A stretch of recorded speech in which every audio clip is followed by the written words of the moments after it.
성도 여러분, 우리 신앙생활에 있어서 하나님이 나를 사랑하신다는 말씀처럼 귀한 말씀이 없습니다. 요한복음 3장 16절에서 하나님이 세상을 이처럼 사랑하사 독생자를 주셨으니 이는 그를 믿는 자마다 멸망하지 않고 영생을 얻게 하려 하심이라고 말씀했습니다.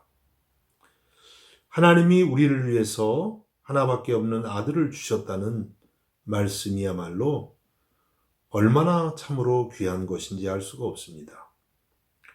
이 하나님의 사랑이야말로 우리의 믿음의 시작이라고 하겠습니다. 우리는 이 하나님의 사랑을 믿어서 예수님을 믿게 되었고, 또 오늘도 하나님의 사랑과 은혜를 사모하면서 살아가고 있습니다. 그런데 신앙은 이것만이 전부는 아닙니다. 이제 우리도 하나님을 사랑하는 사람이 되어야 한다는 것입니다. 오늘 말씀을 보면 예수님을 사랑하는 데 있어서 귀한 본을 보여준 인물이 나옵니다. 바로 마르다의 동생이기도 하고 또 나사로의 동생인 마리아였습니다. 우리는 이 마리아로부터 주님을 사랑하는 법에 대한 것을 배우게 됩니다. 먼저 첫 번째는 마리아로부터 주님을 향한 순수한 사랑을 배웁니다. 오늘 우리가 요한복음 12장을 보았는데요. 요한복음 11장을 보면 마르다와 마리아 또 나사로는 주님과 매우 친밀한 사이였던 것을 알 수 있습니다.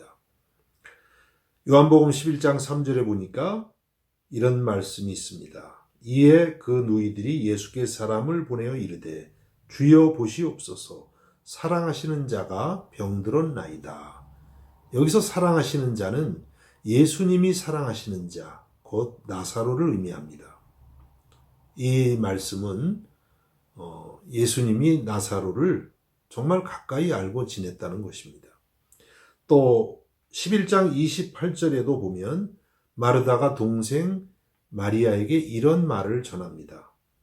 선생님이 오셔서 너를 부르신다. 여기서 선생님은 예수님입니다. 예수님이 마리아를 개인적으로 알고 부르신다는 것입니다. 예수님 당시에 많은 사람들이 예수님을 따랐습니다. 그러나 예수님을 인격적으로 아는 사람들은 그렇게 많지는 않았을 것입니다. 그러니까 마리아와 마르다와 또 나사로는 예수님을 굉장히 가까이서 알았던 사람들이 분명합니다. 또 얼마 전에는 나사로가 병들어 죽었을 때에 이미 무덤에 있은 지가 나흘이나 되는데 예수님이 오셔서 눈물을 흘리시면서 그리고 무덤에 있는 나사로를 향해서 나사로야 나오너라 이렇게 말씀하시므로 죽었던 나사로를 살리는 놀라운 일도 행하셨습니다. 마리아는 이러한 주님의 사랑을 경험하면서 주님께 꼭 사랑의 표시를 한번 하고 싶었습니다. 그래서 이제 예수님을 초대해서 잔치가 벌어졌고, 그리고 이제 오늘 말씀을 보면 3절에 보니까 어떻게 말씀하냐면 마리아는 지극히 비싼 향유 곧 순전한 나드 한 근을 가져다가 예수의 발에 붓고 자기 머리털로 그의 발을 닦으니 향유 냄새가 집에 가득하더라 말씀했습니다. 지극히 비싼 향유를 사서 예수님의 발에 부은 것입니다. 얼마나 하는 가격이었냐면 약 300데나리온이라고 했습니다. 300데나리온이라면 예수님 당시에 노동자 한 사람이 1년 동안 아무것도 쓰지 않고 꼬박꼬박 모아야만 하는 큰 돈이었습니다. 그렇게 비싼 향유를 한순간에 주님의 발에 부어드린 것입니다. 당시 이스라엘에서는 귀한 손님이 오면 물을 떠다가 발을 씻겨드리는 관습이 있었다고 합니다. 그런데 마리아는 물이 아니라 그 값비싼 향유로 예수님의 발을 씻겨 드린 것입니다.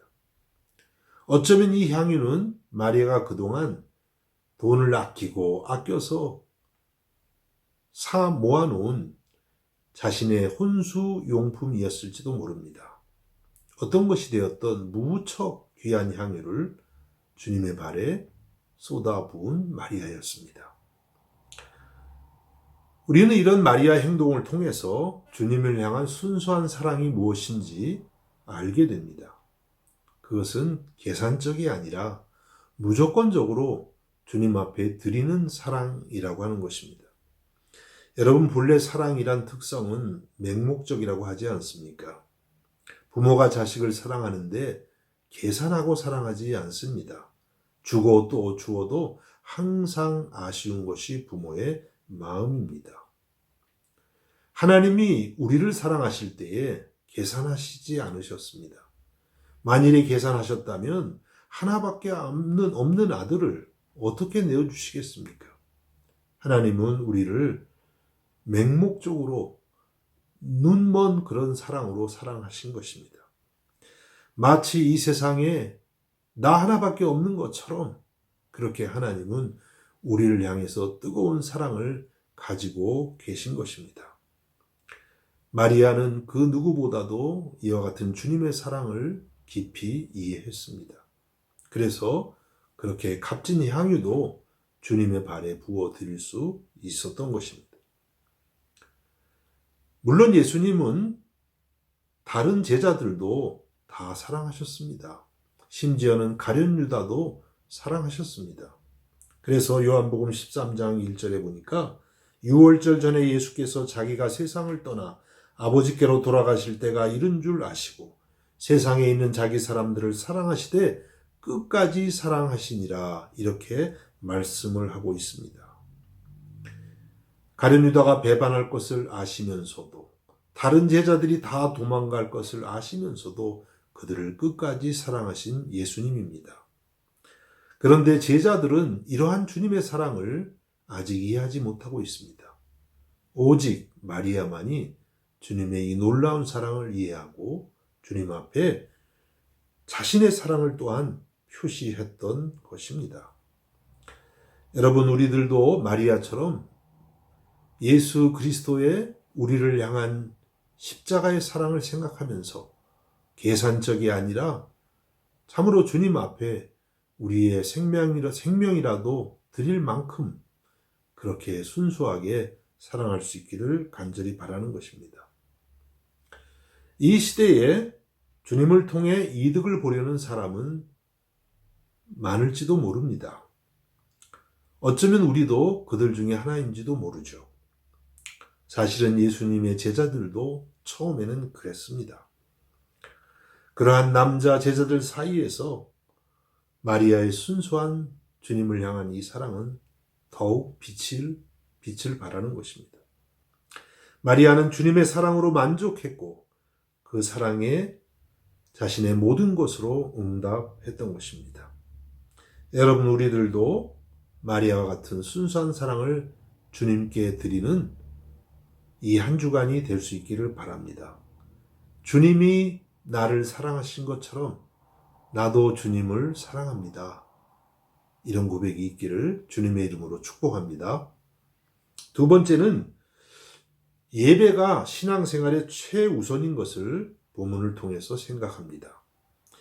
여러분, 마리아가 예수님의 발에 향유를 부은 것은 주님을 예배한 것과 똑같은 행동입니다. 예수님을 하나님의 아들로 믿고 경배를 드린 것입니다. 마리아는 예수님께 향유를 부은 것뿐만 아니라 자기의 머리털로 예수님의 발을 닦아드렸다고 했습니다. 여성에게 있어서 머리털은 굉장히 소중한 것인데요. 그것으로 예수님의 흙 묻은 발을 닦아드렸던 것입니다. 그만큼 주님을 공경한다는 의미가 됩니다. 주님을 경외한다는 의미가 되는 것입니다. 마리아의 이와 같은 모습에는 예배의 중요한 모든 요소들이 다 포함되어 있습니다. 하나님을 향한 경배와 감사와 사랑과 헌신의 고백이 들어가 있는 것입니다. 여러분, 우리들도 이와 같은 예배를 배우며 이 한 해에 주님을 진심으로 예배하는 저와 여러분이 될 수 있기를 간절히 바랍니다. 여러분, 우리가 예수님을 사랑하되 그 구체적인 가장 기본적인 방법은 바로 온전한 예배를 드리는 것입니다. 이 예배는 하나님이 하나님의 자녀들을 부르신 목적 그 자체라고 하겠습니다. 출애굽기 3장 12절에 하나님이 모세에게 말씀하십니다. 하나님이 이르시되 내가 반드시 너와 함께 있으리라. 내가 그 백성을 애굽에서 인도하여 낸 후에 너희가 이 산에서 하나님을 섬기리니. 여기서 섬긴다는 말씀은 예배한다는 말씀입니다. 하나님이 이스라엘을 출애굽시키신 목적이 어디 있었냐면 하나님을 예배하는 데 있었던 것입니다. 또 이사야서 43장 21절에도 보면 이 백성은 내가 나를 위하여 지었나니 나를 찬송하게 하려 함이라고 말씀했습니다. 하나님이 우리를 부르신 목적 자체가 하나님을 예배하기 위함인 것입니다. 성경을 보면 신앙생활에 성공한 사람들은 한결같이 예배자들이었습니다. 아벨이 그러했습니다. 믿음의 조상 아브라함이 그랬고, 또 이삭이 그랬고, 야곱이 그랬습니다. 선지자 사무엘이 예배하는 사람이었습니다. 다윗 왕은 말할 것도 없습니다. 이스라엘을 예배하는 국가로 만드는 사람이 다윗입니다. 하나님을 찬양하는 수많은 찬양시를 썼던 사람이 다윗입니다. 솔로몬은 예배로 시작했을 때는 성공적인 왕이 되었지만 예배에 실패했을 때는 왕의 그 삶도 실패한 삶이 되고 말았던 것입니다. 신약에 오면 예수님의 어머니 마리아와 또 요셉은 예배하는 사람들이었습니다. 초대교회가 승리하고 또 부흥할 수 있었던 것은 다른 것이 아니라 여러 가지 많은 어려운 환경 속에서도 주님을 뜨겁게 예배했기 때문인 것입니다. 여러분, 우리가 천국에 가서 하는 주된 일이 무엇인지 아시나요? 요한계시록을 보면 하나님과 어린 양 우리 주 예수 그리스도를 예배하는 일입니다. 이와 같이 예배는 우리를 향하신 부르신 그 자체라는 것을 우리는 알게 됩니다. 여러분, 우리들도 마리아처럼 주님을 뜨겁게, 정말 겸손하게, 온 마음으로 그렇게 예배할 수 있기를 간절히 바랍니다. 자, 이렇게 마리아가 예수님을 예배할 때 다른 제자들의 반응은 어땠나요?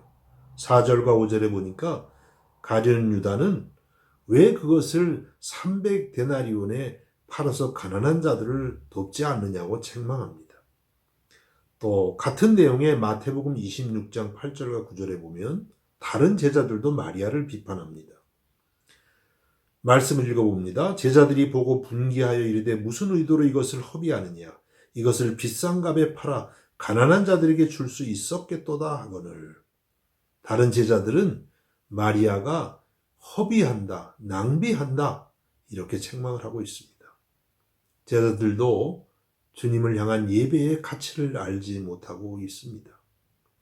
사실 여러분 그렇습니다. 믿음이 없으면 예배는 낭비처럼 보일 수 있습니다. 또 허비, 시간의 허비, 물질의 허비라고 생각될 수도 있습니다. 그러나 주님의 사랑을 경험한 우리들은 그렇게 생각하지 않습니다. 예배야말로 주님을 향한 우리의 최고의 사랑의 표현이며 감사의 표현이 되는 줄로 믿습니다. 제 얘기를 잠깐 드려서 죄송합니다만 저는 미션 스쿨을 고등학교 때 다녔는데 주님을 알지는 못했습니다. 청년이 돼서야 예수님을 알기 시작했습니다. 처음에 예수님의 사랑이 얼마나 좋던지 예배가 끝난 이후에도 교회에 혼자 남아서 열심히 찬양을 했습니다. 3시간을 부르고 4시간을 불러도 지칠 줄을 몰랐습니다. 그렇게 예배가 좋았습니다. 신학교에 들어갔을 때에 학생들이 이제 앞에 갈 길을 고민합니다. 어떤 학생들은 이제 공부를 많이 해서 교수가 될까? 또 어떤 학생들은 나는 교회의 목회자가 돼야 되겠다. 이런 고민을 합니다. 저도 그런 고민이 잠깐 있었지만 결정이 매우 쉬웠습니다. 저는 교회의 목회자가 되기로 했습니다. 왜 그랬을까요? 정말 이 이유를 들으시면 웃으실지도 모르겠습니다. 그 이유는 목회자가 되어야만 교수보다는 훨씬 예배를 많이 드릴 수 있겠구나. 이런 생각 때문에 저는 목회자가 되기로 생각을 했습니다. 여러분, 우리 모두가 주님의 사랑에 감격해서 예배하기를 기뻐할 수 있기를 바랍니다. 마리아처럼 그렇게 겸손하게 또 온 마음으로 주님을 예배할 때에 주님께서 우리에게 큰 은혜를 주실 줄로 믿습니다. 그리고 마지막 세 번째로 주님을 사랑하는 모든 일은 결코 헛되지 않다는 것입니다. 오늘 말씀 7절에 보니까 예수께서 이르시되 그를 가만두어 나의 장래할 날을 위하여 그것을 간직하게 하라. 제자들이 책망을 하니까 예수님이 오히려 마리아를 감싸면서 칭찬하신 것입니다. 같은 내용의 마가복음 14장 8절과 9절을 읽어보면 예수님이 말씀하십니다. 그는, 다시 말하면 마리아는 힘을 다하여 내 몸에 향유를 부어 내 장례를 미리 준비하였느니라. 내가 진실로 너희에게 이르노니 온 천하에 어디서든지 복음이 전파되는 곳에는 이 여자가 행한 일도 말하여 그를 기억하리라 하시니라. 네, 마리아가 한 행동은 예수님의 장례를 미리 상징적으로 준비한 것이다. 이렇게 말씀을 하십니다. 칭찬을 하신 것입니다. 그리고 또 앞으로 예수님의 복음이 전해지는 모든 곳에서 마리아의 이 놀라운 사랑이 증거될 것이라고 말씀을 하셨습니다. 마리아가 이렇게 주님께 향유를 부어드릴 때 이런 사실들을 알았을까요? 다 알 수는 없습니다. 그러나 분명한 것은 마리아는 예수님 앞에 자기의 최고의 사랑을 표시한 것입니다.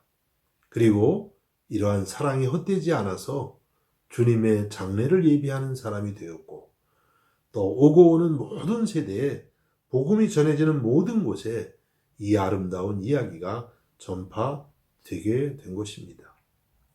제자들은 마리아의 행동을 허비한다, 낭비한다라고 했지만 그것은 결코 헛된 것이 아니었습니다. 아니, 너무나 값진 결과로 나타난 것입니다. 하나님 나라에 매우 유익한 일이 되었던 것입니다. 여러분, 그렇습니다. 우리가 주님을 향해 드린 사랑의 수고는 헛된 것이 하나도 없습니다. 사람은 몰라줄 수 있습니다. 언제 어디서 열매가 맺힐지 알지 못합니다. 그러나 분명한 것은 이것은 주님 나라에 결코 헛되지 않고 아름다운 열매로 맺힌다고 하는 사실입니다. 바울 사도는 고린도전서 15장 58절에서 이렇게 말씀합니다. 그러므로 내 사랑하는 형제들아 견실하며 흔들리지 말고 항상 주의 일에 더욱 힘쓰는 자들이 되라. 이는 너희 수고가 주 안에서 헛되지 않은 줄 알미라. 여러분, 주님을 향한 사랑의 수고는 조금도 헛되지 않습니다. 하나님 나라에 여러분이 때로는 알지 못할지라도 아름답게 열매로 맺힐 줄로 믿습니다. 그리고 마지막으로 한 가지 더 말씀드리고 싶은 것은 예수님을 사랑하면 우리 자신이 먼저 새로운 힘을 얻는다는 것입니다. 시편 18편 1절에서 시편 기자가 나의 힘이 되신 여호와여 내가 주를 사랑하나이다. 이렇게 고백합니다. 나의 힘이 되신 여호와여 내가 주를 사랑하나이다. 주를 사랑함이 나의 힘입니다. 이렇게 바꿔서도 읽어볼 수 있습니다. 여러분, 예수님을 사랑하는 게 우리의 힘이고 우리의 능력이 되는 것입니다. 우리가 주님을 사랑할 때에 주님은 우리에게 하늘의 능력과 위로를 베풀어 주시는 분입니다. 에베소 6장 24절에서는 말씀합니다. 우리 주 예수 그리스도를 변함없이 사랑하는 모든 자에게 은혜가 있을지어다. 예수님을 변함없이 사랑하는 사람에게 하나님은 은혜를 주신다는 것입니다. 어려울 때나 또 편할 때나 성공했을 때나 실패했을 때나 슬플 때나 기쁠 때나 언제나 변함없이 시험이 올 때나 형통할 때나 언제나 변함없이 주님을 사랑하는 사람들에게 하나님은 은혜를 베푸신다고 하셨습니다. 여러분, 이러한 은혜를 받아 누릴 수 있기를 바라는 것입니다. 여러분, 우리가 누구인가 사랑을 받고 누군가를 사랑할 때가 가장 행복하다고 하죠. 여러분, 그 사랑의 최고의 대상이 바로 예수님이 되실 수 있기를 간절히 바랍니다. 올 한 해 우리 주님의 사랑을 많이 받으시고 또 고백하시고 또 여러분도 주님을 사랑합니다. 많이 고백하면서 행복한 나날들이 될 수 있기를 우리 주님의 이름으로 축복합니다. 기도하겠습니다. 예수님, 저희들을 사랑해 주셔서 너무너무 감사드립니다. 우리를 위해서 생명을 주시기까지 그렇게 우리를 사랑하심을 감사드립니다. 그동안은 우리가 주님의 사랑을 받는 데에만 너무 급급했다면 이제는 우리들도 주님을 사랑할 수 있기 원합니다. 주님 사랑합니다. 아버지 사랑합니다. 고백하면서 주님이 나의 힘이 되시는 놀라운 은혜를 경험케 하여 주옵소서. 마리아의 이 놀라운 주님을 향한 사랑의 고백이 우리의 고백이 되게 하여 주옵소서. 예수님의 이름으로 기도하옵나이다. 아멘.